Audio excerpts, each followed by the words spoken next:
was kissing you with my eyes open, but you said keep them closed. Are you hearing that? This is why I have so much trouble filming. I really enjoy that the minute I start recording,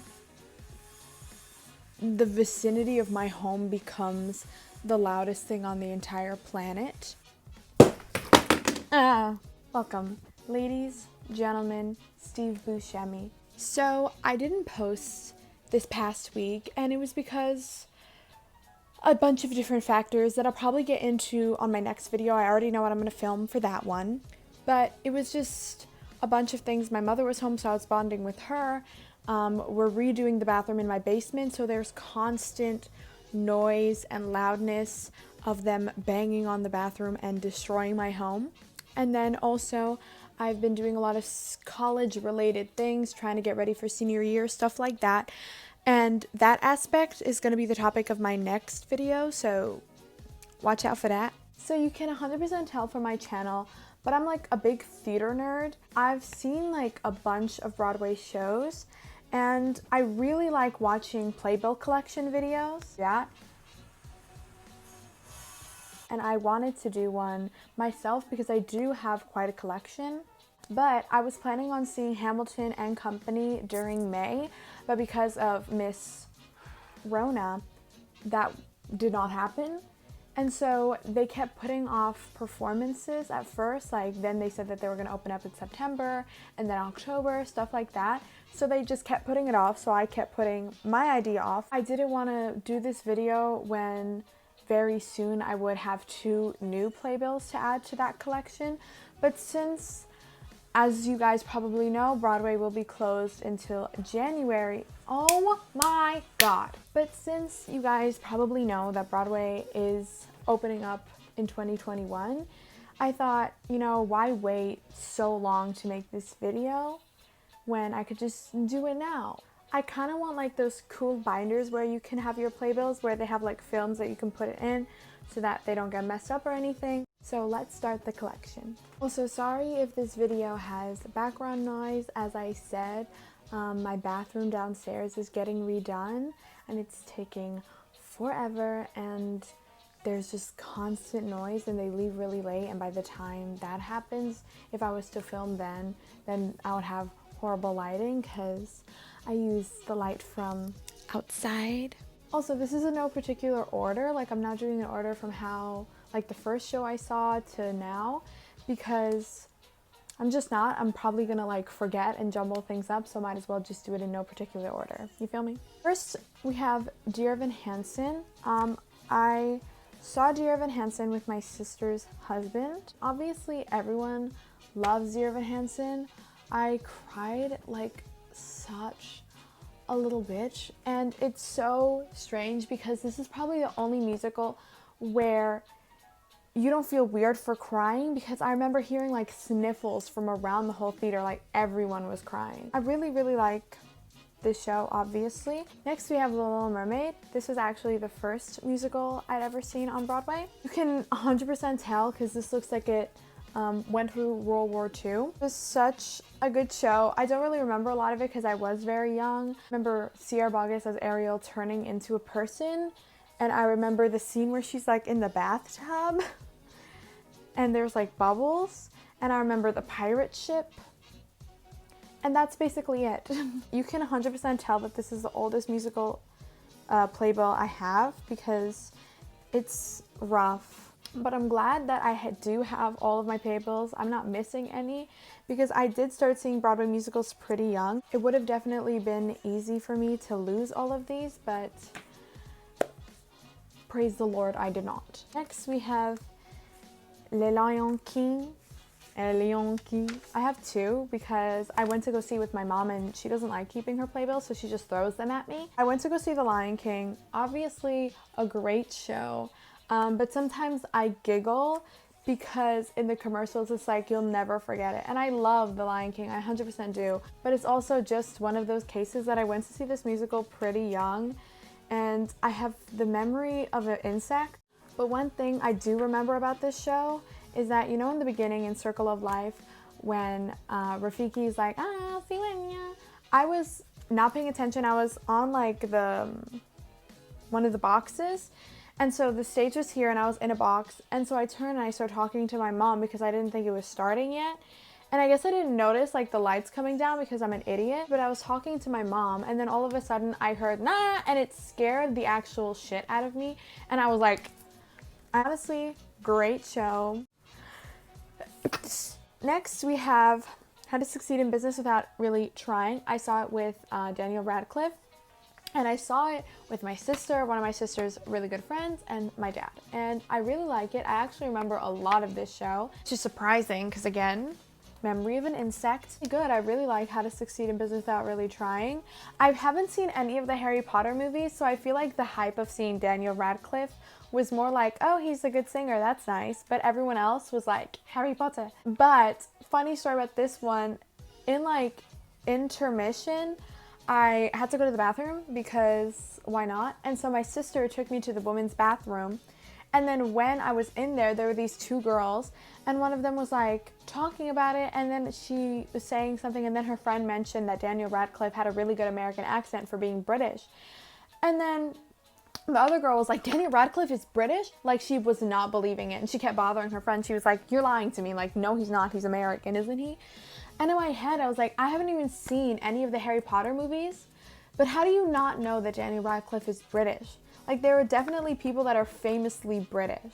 Next, we have Jersey Boys. I saw this off-Broadway with my mommy, and the guy who played, what is his name, Bob Gaudio or something, the one that does most of the music for Jersey Boys, the guy who played him was kind of cute, so if you're watching this, what am I talking about? And I really like it. I like jukebox musicals, especially when they're all from one artist. No, I just really like it. And I have a tendency that when I hear a Four Seasons song, I'm like, those are the Jersey Boys, but then I realize that's the musical and not the name of the actual group. And I got Twizzlers in intermission. It's a very important fact that I bring that up. Next, we have Ain't Too Proud. My parents went to go see this. My sister and I got them tickets. So I actually didn't see this show. But my parents went to go see it because my dad loves The Temptations. And they said it was really, really good. And Jeremy Pope, who went to AMDA, which is my dream school, what's up? Jeremy Pope, who's in Hollywood, was also in this. Again, love jukebox musicals, especially when they talk about the group. Next, we have Cats, or in Spanish, Gaticos. Wait, does Cats have like a tour in South America or like Central America? Because then that means that people are like, oh, I'm going to go see Gaticos. That's so weird. Or well, most people would say gatos, but Gaticos is like cuter. To go see Cats with my mom because this is my mom's like favorite musical. She likes Phantom of the Opera and Cats. She's an Andrew Lloyd Webber kind of gal. And she likes cats because cats are her favorite animal. And even though Cats has no plot and honestly feels like you're in a fever dream, she has a great time and that's really cute to me. Don't judge it based on the movie or like anything like that. Actually like go see a production of it and like a good one. Next we have On Your Feet. I saw On Your Feet when I was in a musical theater camp in the city. And so we went to see On Your Feet. And this was one of the musicals that made me realize, you ever realize that musicals about like Latinos or like Latinx community have 3 words? It's like In the Heights, On Your Feet, West Side Story. These are the things I think about. Anna Villafañe looks exactly like Gloria Estefan. Like they sound exactly alike. It's like Gloria Estefan was the blueprint for her. But I saw it with my friends in the camp, so it was a lot of fun. Next we have Mary Poppins. I really struggled to get through this like statement, but basically what I was saying is that Mary Poppins is the only musical that I've ever been late to. But I really like Mary Poppins, obviously. But I remember when she was like floating up and I was like, next we have Wicked. I saw this with my mom. I saw it pretty late, which is crazy because Wicked and Legally Blonde are the first musicals that I like recall listening to as a child. And this musical is also a couple months younger than me. And it was really good. Of course, it's Wicked. It's one of my favorites. I love it so much. Next, we have Chicago, another musical I have not seen. My parents, again, as I told you, just give me their playbills. I've never seen Chicago on Broadway. I've seen the movie. I love the songs. Next, we have Phantom of the Opera. Again, I've never seen this, which is crazy to me. Of course, I like want to see it. I just haven't. Next, we have Aladdin. I went to Aladdin with my older sister, and Aladdin was so good. I really liked it because, you know, my name is Jasmine, period. But I just, you know, it's such a good show. I think it's like honestly one of the best Disney movies and Disney stories and stuff. So obviously on Broadway it's good. And also on the stage door, Courtney Reed, who plays Princess Jasmine, or played in the beginning, she was super, super sweet, and she told me and my sister that we look like twins, which we always used to get when I was younger. And also we met James Monroe Iglehart, and I used to watch his Broadway.com vlogs about being the genie all the time, and I told him that, and he thought it was so sweet. But yeah. Next we have Guys and Dolls, and I have no recollection of some of these shows because I was just too young. Guys and Dolls, it's my dad's favorite musical. Next we have Mamma Mia. I remember I saw this with my mom, one of my mom's friends, like with a chunk of people, and I remember we saw it in the winter and it was snowing. Mamma Mia is so good. The winner takes it all. All of the songs are just chef's kiss. Next we have Gigi. I love Gigi. I think it should have lasted 10 times longer on Broadway because it's so good. I mean, Corey Cott, like, I mean, I'm sorry. But also, I met Vanessa Hudgens at the stage door, and I was like, it was so, so, so, so sweet. Next, we have Gentleman's Guide to Love and Murder. This used to be my favorite musical. My favorite musical now is like West Side Story, but this is definitely like probably like my second favorite musical now. But I love Gentleman's Guide to Love and Murder. It's so funny, and the songs are so good. But I remember I saw it when it was like close to closing. Sometimes I really hate editing because I take a while to say something that shouldn't take that long to say. But anyway, so there's a song in Gentleman's Guide called I Don't Understand the Poor, and I was in the last row because it was one of the last shows and tickets were really hard to get, and he pointed at the last row and like basically came for my neck. It's the being poor and being in the last row for me. I really liked it, and I met Bryce Pinkham, and Bryce Pinkham is one of my biggest like Broadway celebrity crushes. I have a couple. I can make a video on that also if you would like. But I have such a big crush on Bryce Pinkham, and I've met him twice, and the first time I met him was in this, and he took forever to come out of the stage door. And I understand, but like I expect it from like girls, you know what I mean? Because they have to like take off their makeup or maybe take off their wig. But you're a guy, you have no business taking that long. And I remember getting so hostile. I was like, you know what? I'm here for him. Where is he at? My sister was like, relax. And I was like, but where is he? And I was getting so hostile. And then he walks out and he looks at me with his blue eyes. And he was like, sorry I took so long. And in my head, because I was the first one in line, he said that to me first. And he was like, sorry I took so long. And I was like, it's okay. Next, what are the odds? I went to see Holiday Inn with my sister and her husband. And Holiday Inn was so good. I love that show. Cole Porter could just run me over. I met Corbin Bleu, and I was so tempted to be like, the boys are back, but I didn't. I saw Bryce Pinkham again because he was in this. He played the main guy. And then Corbin Bleu came out, which I was not expecting. So what I'm trying to say is that I've met 2 out of the however many High School Musical cast there is. So Zac Efron and Ashley Tisdale, if you want to meet me, Monique Coleman, if any of you want to pull up so that I could have all of the characters, Lucas Gabriel, Ryan, let's hang out.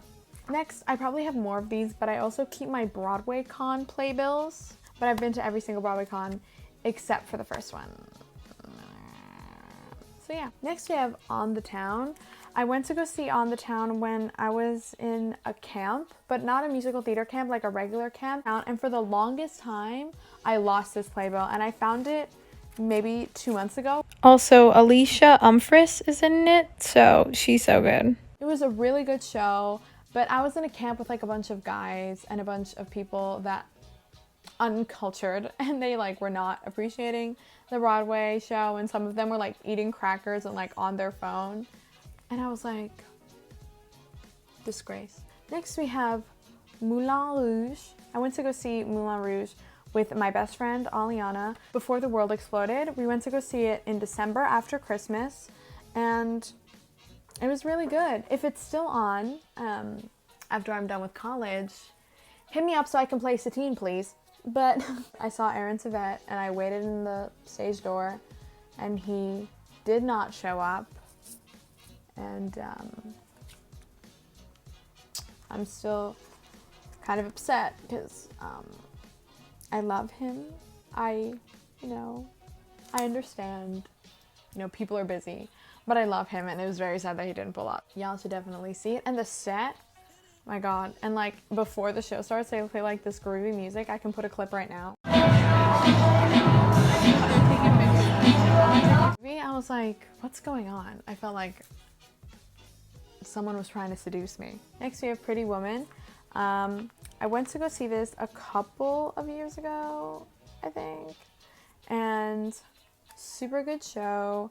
I love Samantha Barks. Samantha Barks actually came out to stage door, which I was not expecting because she's like a pretty big Broadway actress, so like for her to come out is crazy. And I remember she signed everyone's playbill. She took a bunch of pictures. I think it was good. Maybe this is me, but I don't know how someone watches Pretty Woman and is like, I want that to be a musical. Oh, and she got that jab, period. Next, we have the playbill from The Prom. I went to go see that a year or two ago. It was really good. I actually really, really liked The Prom. It had such good music. And the cast, 100%, this has to win from the nicest cast. The majority of the cast came out to sign playbills and take pictures. The nicest cast. And also Beth Level came out. And this past year, you can see from my channel, I played Drowsy Chaperone in The Drowsy Chaperone, and so did she. Next we have the Jimmy Awards 2018. I went with my sister. I really enjoyed it. It's just really, really long, but I really enjoyed it. And this was the year Renee Rapp and Andrew Barth Feldman won. And I met Andrew Barth Feldman. Next we have Anastasia. I did not see this. Very, very sad. I know. I'm sorry. But my sister went to go see it, and she had 2 playbills, so she gave me one. Next we have Carousel. I loved Carousel. I love it so much. It was such a good show, such good music. Obviously, it's Carousel. The stage door probably, I don't know if I want to say this, probably the worst experience I've ever had at a stage door. One of them I really looked up to, and I brought it up, and they kind of just looked at me like I was the scum of the earth, which is always fun. It just doesn't make any sense to me because I literally met Vanessa Hudgens and Gigi, and she was so nice, and it's always weird to me when you meet like a celebrity that's like big and they're nice, but then you meet someone that isn't as big that isn't nice. Like, how can that person not let it get to their head, but someone much lower does let it get to their head? I don't know. Maybe they were having an off day, but I'm not gonna say who. I want to be in the Broadway field, and I don't need any beef. Next we have Bandstand. Again, I have a lot that I didn't go to. My sister had like a program where she went to a bunch of shows like with a bunch of people, like as a group. So she went to go see Bandstand. Laura Osnes is the baddest bitch on the whole planet, and she could light me on fire. She's my actual favorite. Next we have Hello Dolly. My sister, again, went to go see Hello Dolly, so I did not see this. Fun fact. Carol Channing, who was the original Hello Dolly. Yeah, right? Original Dolly Levi. She has my birthday, but she died. So, January 31st. Next, we have beautiful Carole King musical. My parents went to go see this. My parents like, musicals about like groups that they like, especially my mom. My mom has a tendency to get bored of Broadway musicals because she's weird. But, so my parents went to see Beautiful, and they gave me one of their playbills. Next we have War Paint. My sister went to go see this. She said it was very good. Next we have Come Fly Away. This is a really old playbill that my dad and my sister went to go see. And I think they thought it was like storylines, but to my understanding, they told me it's just Frank Sinatra music and just people dancing to Frank Sinatra music. Now we have Kiss Me Kate. I love Kiss Me Kate. As we've established, Cole Porter could punch me in the face. Okay, I went to go see this musical the same day that I went to the Ariana Grande Sweetener tour. So that was just a poppin' day, let me tell you. Then I have another Broadway con playbill. Then I have final My Fair Lady. I went to go see this with one of my really good friends, Haley. And it had Laura Benanti, and Laura Benanti is the love of my life. And so I really enjoyed that. The Henry Higgins was really cute, and it made me very uncomfortable because usually he's like old and ugly and I'm like, ew, but making him cute like made me feel some type of way. So yeah. So that's my collection, and I do want to grow the collection once Broadway, you know, comes back to life. And I hope you guys really, really liked it. Also, comment what's your favorite playbill that you have, like whether it's the design or something like that, or the playbill with like the most signatures, stuff like that. Thank you so much for watching. Peace. You like jazz?